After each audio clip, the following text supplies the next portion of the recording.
We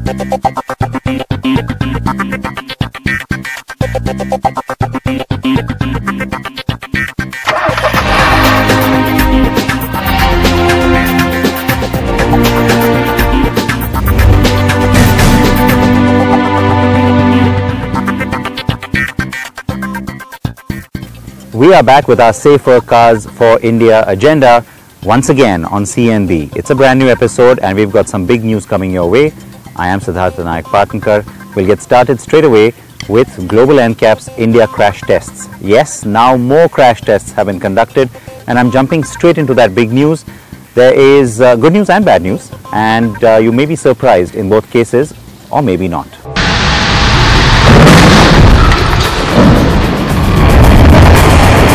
Maruti Suzuki's subcompact sub-4-meter SUV, the Vitara Brezza, has been crash tested by Global NCAP and has scored an impressive 4-star overall safety rating. The SUV was crash tested in the frontal offset test at the standard 64 km/h in a crash lab in Germany and scored well in terms of passenger safety and in terms of body shell integrity too. The Maruti Suzuki Vitara Brezza is the 5th car from India to score a 4-star safety rating, joining the likes of its biggest competitor, the Tata Nexon, that has also scored 4 stars. While adult crash protection for the Maruti Suzuki Vitara Brezza was rated at 4 stars, child safety in the rear seat was rated at 2. The body shell of the Maruti Suzuki Vitara Brezza post the crash was also rated as stable. The report also states that the body shell is capable of taking even more damage and still sustaining its structural integrity. The Brezza's body shell takes most of the brunt of the damage to its front end, while the likes of the A-pillar remain completely unaffected. This means that there is very little intrusion into the passenger cell itself. The Maruti Suzuki Vitara Brezza has both ABS and 2 airbags as standard across all variants. It also gets pre-tensioner seat belts and ISOFIX child mounts across the range.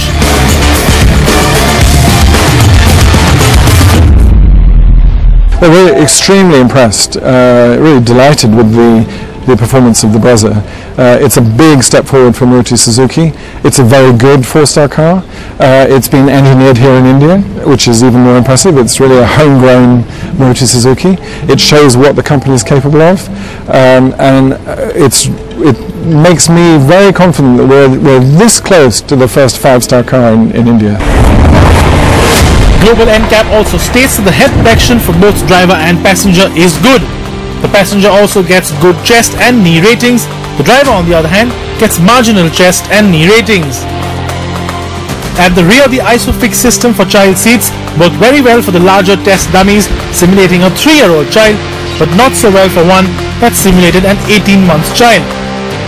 Other cars in India that have received the Global NCAP 4-star rating, apart from the Nexon that we mentioned earlier, include the Toyota Etios, the Tata Zest and the Volkswagen Polo.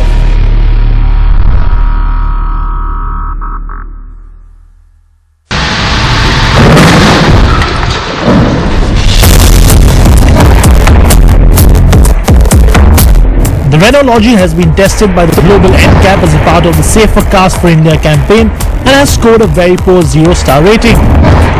As with every other vehicle tested by Global NCAP, the Lodgy was tested at 64 km/h in the frontal offset crash test and sadly has showcased poor results.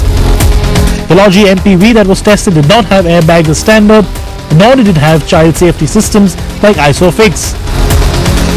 The Lodgy also does not have ABS as standard. NCAP has also rated the body shell of the Lodgy as unstable. Adult crash safety was rated at 0 stars for the Renault Lodgy, while child safety in the rear seat was rated at 2 stars. Driver protection, especially for the head, has been rated as poor, mainly due to the impact that the driver's head had with the steering wheel due to the lack of an airbag. In comparison, passenger rating for the Lodgy for head impact was rated good. Worryingly though, the lack of airbags meant that the other ratings like chest and knee protection for the driver were also poor or marginal.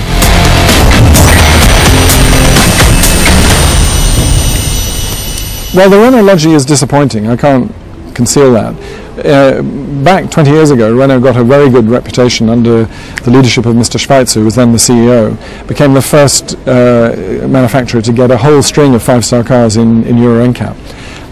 Now things are a bit different, and I have to say I think this should be a wake-up call for Carlos Ghosn. I know he has a lot on his plate, you know, with running this big alliance and Mitsubishi and Nissan and so on, but I think the days of Renault having 0-star cars, really, it's an embarrassment. I just think I've got a very clear message for Renault. Across the whole range, they should have standard airbags for the front, passenger and driver. No ifs, no buts, just do it.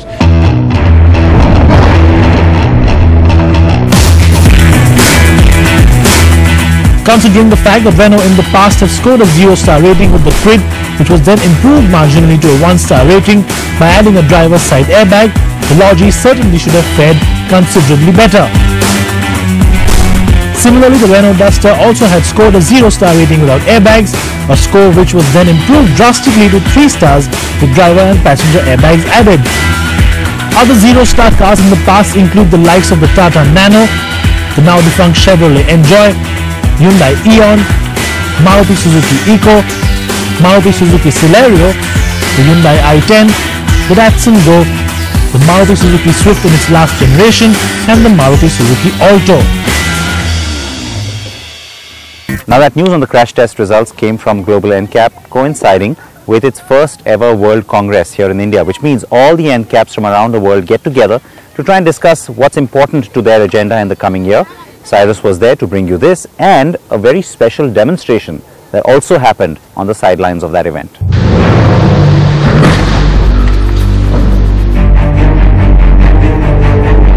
While crash tests show that the range of cars sold in India, especially the newer ones like the Vitara Brezza or the Nexon, are getting safer with the likes of airbags as standard, most of these safety systems actually come into play only when an actual crash happens. But wouldn't it be better to just avoid it in the first place? Wouldn't it be better to stop the crash? To show how driver and rider assistance systems like ESC and ABS can help save lives and avoid crashes altogether, the Stop the Crash program with Global NCAP organized a series of demonstrations on India's Formula 1 track, the Buddh International Circuit. The systems showcased for four-wheelers were ESC or Electronic Stability Control and AEB or Autonomous Emergency Braking, and ABS in both single and double channel form for two-wheelers. Now ESC or Electronic Stability Control has been a system which has been around for a long time in luxury cars, and it's been sort of slowly pushing its way towards the smaller car segment in India. In fact, in European countries it's actually a mandatory fitment across almost all cars that you can buy there. That said, NCAP is pushing really hard to have ESC mandatory for a country like India, because with our sort of slippery and not so ideal road conditions, it really does make a huge difference. Now, to actually demonstrate how it works, NCAP has set up a little bit of an experiment. So the cars are going to come down straight from there and try to avoid this obstacle here, which has been set up with a bunch of cones, and of course we are standing on a slightly wet tarmac which is slightly slippery. So in terms of just avoiding this obstacle, they're going to go around and try to continue on their way. Now we're going to try it first with ESC off and then see how much of a difference it makes with the ESC on. Does it make a big difference? Well, actually, yes, it does. Check it out. Let's see how a car handles the sudden change of direction with ESC turned off. As you see, the Ford Freestyle, the most affordable car in India to get ESC, could not complete the maneuver with ESC turned off, and if this was a real life scenario on a street or on a road, it would probably have gone off the road and crashed into a tree or maybe a pole, etc. Incidentally, all these tests were run at about 65 to 70 kilometers per hour, which is general driving speeds for most road users in India. Now let's see the difference with the system turned on. As you can clearly see, ESC makes a huge difference in bringing the car back to its lane and staying in control at all times. Let's see both once again side by side to see how the car behaves differently with the system turned off and turned on. ESC is essentially an add-on to the ABS system, and while there is an added cost involved, considering the fact that over 3 lakh cars are sold in India every month and it is a proven lifesaver, it is high time that it is mandated by law. On average, each ESC system could cost the manufacturer between 25 to 30,000 rupees. there is a remarkable business case standing behind such the implementation of such a technology for a company like us. But on the other side, you have to see that we are, first of all, also, as we are generally supporting safety, very much enthusiastic about the potentials we can expect by the reduction of the number of accidents, by the reduction of the number of fatalities or also severe injuries. So of course it is also a commercial aspect in such kind of a technology, no doubt, but first of all it is important to see really the potentials in the injury prevention.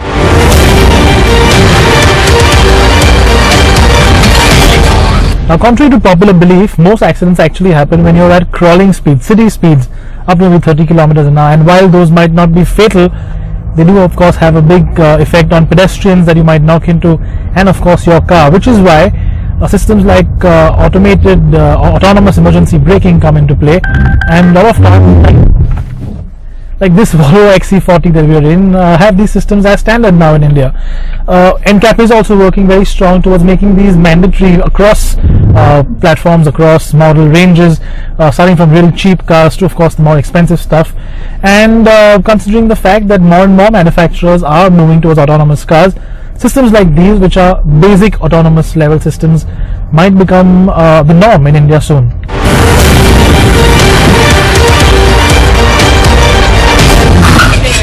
Historically, EB started more than 20 years ago in Europe. It became almost standard, we'll say over 80–90% in every new car in Europe now. So when you look on the worldwide new vehicle market, it's already sufficient portion which has EB. So to grow now to include an additional Indian market, it's a growing from whatever 55 to 60 and not to the 10 to the 15% anymore. So economy of scale effect is already there.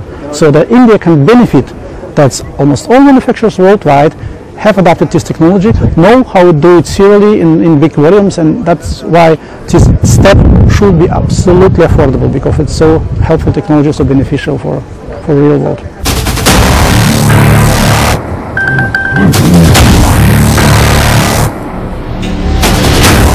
Autonomous emergency braking systems can work on a variety of hardware options, from cameras to radar, and usually work to about 50 kilometers per hour. The system can not only help save lives, especially when it comes to pedestrians, but as an upside, also help you save money with slow speed fender benders. I think it's very good that the authorities are taking active action in deploying autonomous driving and active braking, active safety systems. We've already had it in our cars since the last couple of years now as standard. So emergency braking, autonomous braking from 50 to 0 in all Volvos is standard. And we'd like to see obviously other manufacturers also be a part of this safety movement.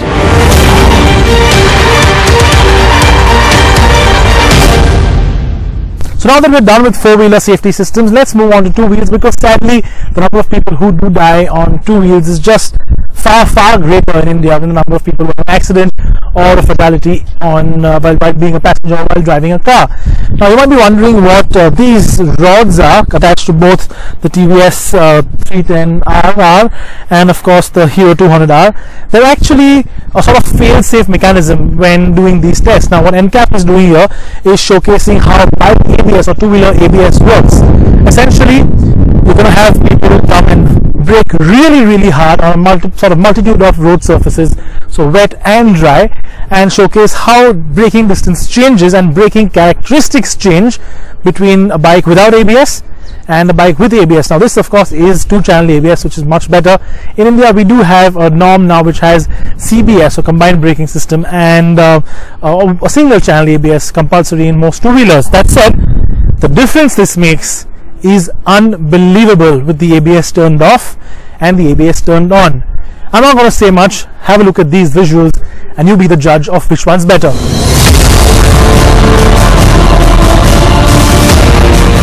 As you can see, ABS makes a huge difference when it comes to stopping distance and also the way the bike actually reacts to emergency braking. While India has mandated ABS to bikes over 125cc, almost 80% of all two-wheelers sold in India are below the 125cc displacement, and they are either scooters or commuter motorcycles.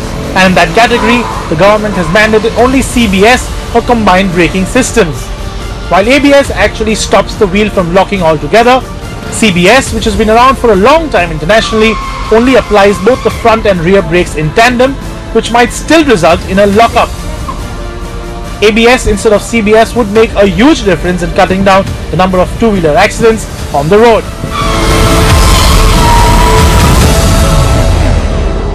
I agree, there's a very strong case for that. We have exactly the same discussion in Europe, and it is important, and exactly, if you say, certainly the scale and importance of the below 125 capacity.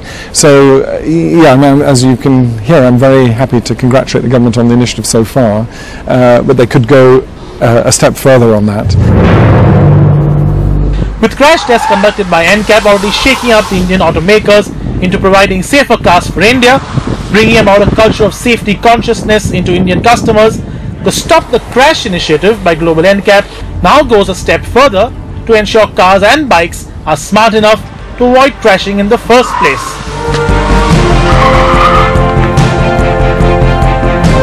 The Stop the Crash campaign wasn't the only NCAP activity that took place though.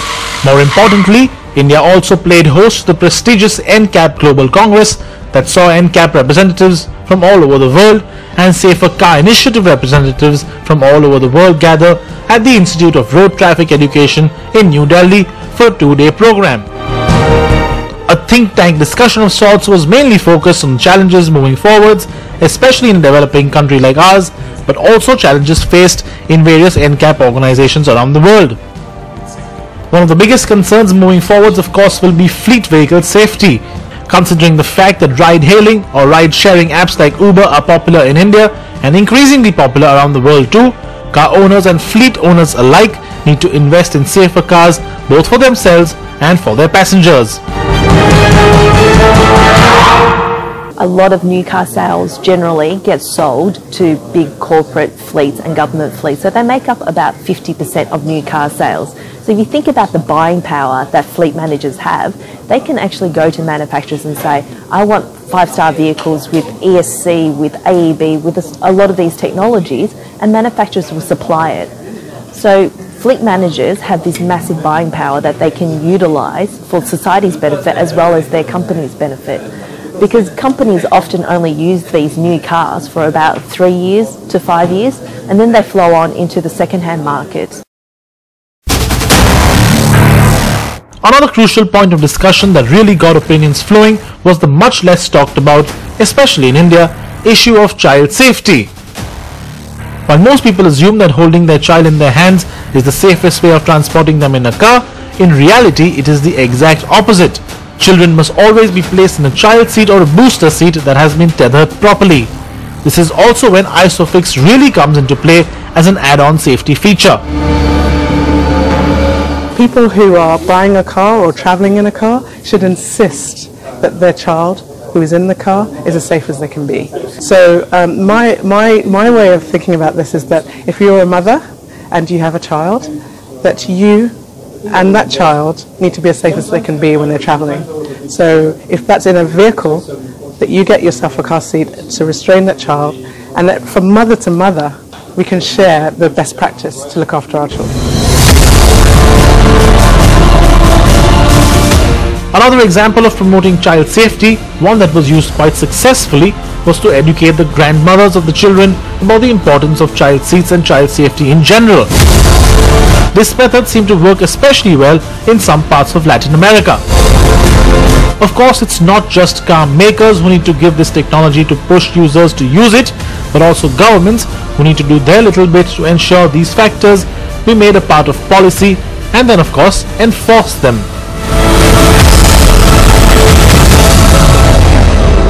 So children are vulnerable, and though the government has come out with that we must have the UN laws, but that's not all. Who's importing? What duties? What sort of seats? How should they be tied? How should it be buckled to the seat? Are the restraints good enough? I mean, there's nobody, excepting that one person who sits in the ministry makes a law, and then nothing happens after that. While Indian cars have quickly adapted to the curve and are getting safer, the big question on everyone's mind was quite simple. Is India ready to go from a safer cars initiative to a full-fledged NCAP all on its own? Yes. Not now. We think that you're ready since many years ago, since we started. We would like to see some local initiative to lead the NCAP. Global NCAP is more than open to cooperate and support as much as we can. We are absolutely open for that, and we would like to support. But we would like to see the local initiative to take the lead and go ahead. They definitely should go for Bharat NCAP.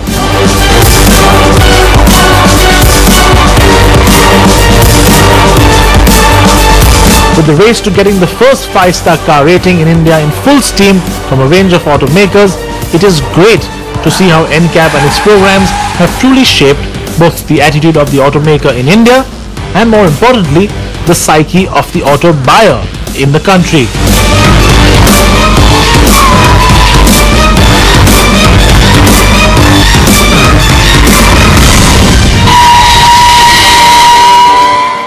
Well, on that note, I'm going to say goodbye. You've got to react to the crash tests as well, and we may have more crash test results for you before you know it. Please keep your seat belts on. Please keep your helmets on. See you.